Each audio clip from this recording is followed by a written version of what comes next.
Dia 4 de agosto, sexta-feira, abrindo oficialmente o mês das vocações, a igreja celebrou o dia do padre, o dia do sacerdote. Baseado na vida de quem? Sexta-feira, dia 4, foi dia de São João Maria Vianney, o famoso cura d'Arce. Cura significa pároco. Arce, uma cidade do sul da França. Portanto, o pároco de Arce, ou o cura de Arce. Quem foi cura d'Arce?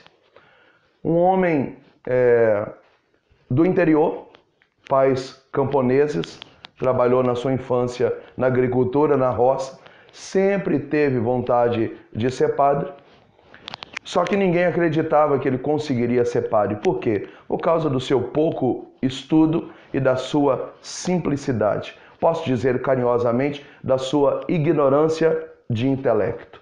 Tanto é que São João Maria Vianney ficou muito tempo no seminário, com uma dificuldade muito grande de se ordenar, porque os reitores iam protelando a sua ordenação, porque não achavam capaz nem mesmo de fazer uma homilia por causa da sua limitação intelectual. Mas, por glória de Deus e de Maria, porque ele era muito mariano, ele se ordenou sacerdote, foi mandado para uma cidadezinha que não tinha nem 1000 habitantes, que é Arce, no sul da França. E ali ele chegou, com seu jeito simples, de interior, não tinha grande oratória, não tinha grande conhecimento, mas a santidade daquele homem era fenomenal. E nessa santidade, ele mudou a realidade de Arce inteira, aquele povo daquele vilarejo de quase 1000 habitantes inteiro se converteu, e ali as suas santas missas eram cheias, e ele dedicava horas e horas e horas no confessionário atendendo confissão. Depois de mudar a realidade de Arce, caravanas, ônibus de toda a região vinham nos finais de semana para participar com a missa, na Santa Missa de São João Maria Vianney. O que ele tinha de especial? Já que não era um homem inteligente, que não tinha oratória. Ele tinha santidade e pureza de alma e de coração. Celebrava a Santa Missa como ninguém, de forma apaixonante. Por isso, ele é o patrono, o baluarte dos padres, dos sacerdotes, e a igreja celebra no dia de São João Maria Vianney, o cura d'Arce ou de Arce, o dia do padre. E eu queria entrar nesse mistério com vocês na formação de hoje. Eu estou no Evangelho de São Mateus, capítulo 16, no versículo 19. Eu te darei a chave do reino dos céus. Tudo que ligares na terra será ligado no céu, e tudo que desligares na terra será desligado no céu. Palavra da salvação, glória a vós, Senhor. Nós estamos bem próximo do dia de Jesus ser crucificado. Jesus está batendo muito no sistema da época, e por isso Jesus está muito mal falado, muito queimado. Jesus está caminhando para a morte de forma complicada. E por causa disso começa a se surgir algumas dúvidas. E Jesus reúne os seus discípulos e perguntam: o que andam dizendo por aí ao meu respeito? Ué, Senhor, tem gente dizendo que o Senhor é João Batista, outros dizendo que o Senhor é Elias, tem gente dizendo que o Senhor é um profeta. E Jesus falou: tá, e vocês, os 12? Eu não sei se vocês estão em algum momento duvidando de tudo que está acontecendo, eu não sei se vocês estão balançados. Quem vocês acham que eu sou? E Pedro levanta a mão em nome dos 12, o nosso primeiro Papa, e diz: Senhor, tu és o Messias, o Cristo, o Filho do Deus vivo. E Jesus olha para Pedro carinhosamente, apaixonadamente, e diz: feliz és tu, Simão, o filho de Jonas, porque não foi a carne nem o sangue que te revelou isso, mas foi o meu Pai que está no céu. Por isso eu te declaro: você é meu Pedro, a minha pedra, e sobre você eu vou edificar a minha, é pronome pessoal, a minha igreja, e as portas do inferno nunca prevalecerão sobre ela. E ele continua dizendo: eu vou te dar a chave do céu. Se você, Pedro, ligar aqui, você liga lá. Se você desliga aqui, você desliga lá. Nesse momento, Pedro é instituído o primeiro Papa da Igreja Católica Apostólica Romana. De Pedro até o Papa Francisco são 266 papas. E essa chave que Jesus entregou na mão de Pedro, a igreja chama de sucessão apostólica. Ou seja, a autoridade de Cristo é colocado sobre os apóstolos. O Catecismo da Igreja Católica diz que os papas e todo o grupo do clero recebeu no dia da sua ordenação a sucessão apostólica, os poderes de Cristo, a extensão do ministério de Cristo através da Igreja de Cristo. Portanto, o padre da sua paróquia, o bispo da sua diocese, eles têm a sucessão apostólica. A eles Deus deu o poder de ligar na terra e ligar no céu, de desligar na terra e desligar no céu. A primeira coisa que você tem que aprender é que um sacerdote não é alguém comum. Um sacerdote não é alguém comum. O sacerdote pode fazer aquilo que nem os anjos podem fazer. Por exemplo, consagrar Jesus na Eucaristia e absorver pecados. 2 dos 7 sacramentos da Igreja. No primeiro deles, para a gente ter uma noção, que é o sacramento da Eucaristia. Quando o sacerdote, em persona Christi, e a estola representa também a sua comunhão com Pedro, o primeiro Papa, com Roma, com os 266, com Francisco, a chave do céu na mão dele, quando ele em persona Christi, paramentado, está ali na hora da Santa Missa e ele proclama e professa a palavra doxologia, que é as palavras da consagração, o pão vai se transformar em carne e o vinho vai se transformar em sangue. Esse milagre chamado transubstanciação só acontece na Igreja Católica Apostólica Romana. Por quê? Porque só o sacerdote da Igreja Católica Apostólica Romana tem a sucessão apostólica. O primato de Pedro tem o poder de ligar na terra e ligar no céu, desligar na terra e desligar no céu. Portanto, o sacerdote não pode ser comparado, por exemplo, com um pastor, de forma nenhuma. Os poderes que tem nas mãos sacerdotais não tem nas mãos de nenhuma outra criatura da terra e nem angélica. Não tem.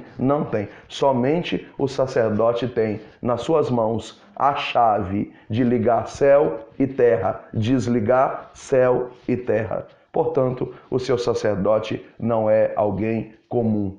Ame profundamente o seu padre. Falar mal de padre é pecado. Não se envolva nessas picuinhas de abaixo-assinado para tirar padre. Não faça isso. Quando houver uma troca de padres da sua paróquia, não menospreze o que chegou. É desnecessário fazer caravana para ir atrás do que foi embora. Eu sei que há simpatias entre o tipo de pessoa, o tipo de homilia, o jeito de lidar. Eu sei, isso é próprio de cada pessoa. Mas todo sacerdote tem os mesmos poderes, ainda que ele não seja carismático, ainda que ele não seja muito educado, ainda que ele não seja sorridente, ainda que ele não tenha uma grande oratória como São João Maria Vianney, ele é sacerdote. Não se envolva em nada contra padres, nem fofoca, de jeito nenhum. Ame e reze pelo seu sacerdote. Um outro exemplo clássico disso é um outro sacramento que é a da confissão. Se você chegar até um pastor e falar, pastor, eu quero me confessar numa igreja protestante, ele vai usar 2 textos bíblicos. Um é o de São Mateus, dizendo para você entrar no seu quarto, fechar a porta e você confessar os seus pecados lá, direto com Deus, que ele vai te absorver. Mas por que ele vai te mandar fazer isso? Porque ele não tem poder de confessar os seus pecados e nem absorver os seus pecados, porque o pastor não tem a chave do céu nas mãos, ele não tem a sucessão apostólica e nem o poder de ligar e desligar o céu e a terra. O outro texto bíblico que ele vai usar é a Epístola de São João, que diz: se você diz que você não tem pecado, você é mentiroso, mas se você confessar o seu pecado, Deus aí está, fiel e justo, para absolver os seus pecados e te lavar de toda iniquidade. Por que ele vai te mandar confessar direto com Deus? Porque ele não pode, ele por si só, não pode resolver o seu problema. Mas graças a Deus, nós, aqui na Igreja Católica Apostólica Romana, nós temos alguém que pode resolver esse problema. É o sacerdote que você vai procurar. A extensão desse texto de Mateus 16 está lá em João 20, quando Jesus enviou os 12 e disse: aqueles a quem vocês perdoarem, olha a sucessão apostólica, os pecados serão perdoados. Aqueles a quem vocês reterem serão retidos. Então, João 20 é uma extensão para a gente entender um pouco mais do sacramento da confissão de Mateus 16. É uma extensão que complementa de forma maravilhosa. Portanto, quando você chegar até o sacerdote, e você precisa chegar, Deus quis deixar que a absolvição dos pecados estivesse condicionado à sua igreja e aos sacerdotes. Então, quando você chega em qualquer situação de pecado, venial, grave, mortal, quando você chega e você confessa, e o sacerdote diz: pelo ministério que a igreja me concede, é a igreja que me deu. Veja, o poder é da igreja, conferido a ele. Mesmo se o padre é pecador, se ele tem os defeitos deles, se ele tem as manias dele, ele vai prestar conta disso diante de Deus. E as mensagens de Nossa Senhora diz que vão prestar mesmo. E existem algumas mensagens de Nossa Senhora muito agressivas, como em Garabandal, que Nossa Senhora diz que inclusive muitos, quando prestar conta, não serão salvos. Ela fala até de sacerdotes que vão se perder. Mas enquanto ele está no uso do seu ministério, pelo ministério que a igreja me concede, eu te absolvo de todos os teus pecados. Em nome do Pai, do Filho e do Espírito Santo. Amém. Quando você levantar, todos os teus pecados foram perdoados. A única pessoa que pode fazer isso é o sacerdote da Igreja Católica Apostólica Romana. É a mesma coisa na bênção da água. Se você pegar um copo d'água, colocar no pé do rádio e o pastor fizer uma oração, e qualquer pessoa da face da terra fizer uma oração, por meia hora você vai tomar copo d'água com boa intenção. Mas se o sacerdote da Igreja Católica, em 30 segundos, abençoar a água, é água benta, é sacramental, já não pode jogar fora mais. Tem poder de cura e de libertação. Tanto é que quando há casos de manifestação ou problemas espirituais que asperge água benta, o demônio fica furioso. A água benta também cura, também aspergida sobre locais abençoa e também tem poder de libertação. O que tem de diferente nessa água? A sucessão apostólica. Os poderes da Igreja de Cristo colocados pela mão dos sacerdotes nessa água. Então ame o seu padre, ame a sua paróquia, obedeça a sua igreja, seja apaixonada por ela. E eu peço a São João Maria Vianney, o cura de Ars, que levante por esse Brasil afora vocações sacerdotais. Se você sente o desejo de ser sacerdote, não fuja dessa vocação. E eu tenho um sentimento que há pessoas que estão me ouvindo e me assistindo agora, que sente um desejo, que o seu coração queima para ser sacerdote. Vá ser sacerdote. É uma vocação linda, bela e digna. Faça uma experiência. Vá conhecer o seminário, vá fazer um encontro vocacional, dê um ano da sua vida.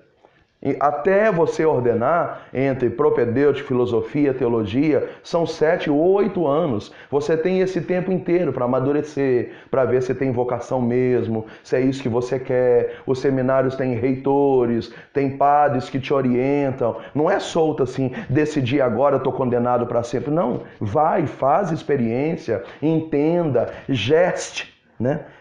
Um projeto de gestação. Vai gestando isso dentro de você, mas não fuja mais da sua vocação. É belíssima, é maravilhosa, é preciosa e a igreja precisa de sacerdotes. Nós precisamos de sacerdotes. Você que é padre, que me escuta, que me assiste, e eu sei que são vários, eu tenho recebido testemunho por esse Brasil inteiro de padres, admiradores da nossa comunidade, das minhas pregações. Conte com as nossas orações. Aqui na comunidade nós amamos padres, nós amamos bispos. Vocês são maravilhosos, figura de Deus para nós. Você que é seminarista que me acompanha, fica firme na sua vocação. Outro dia eu tirei uma foto com 14 seminaristas que diz que no seminário inteiro escutam as minhas pregações. Ficam firmes naquilo que Deus chamou vocês. Serás sacerdote eternamente, segundo a ordem do rei Melquisedeque. Vira Curadácio. Viva São João Maria Vianney, viva o sacerdote e viva a Igreja Católica Apostólica Romana. Deus abençoe.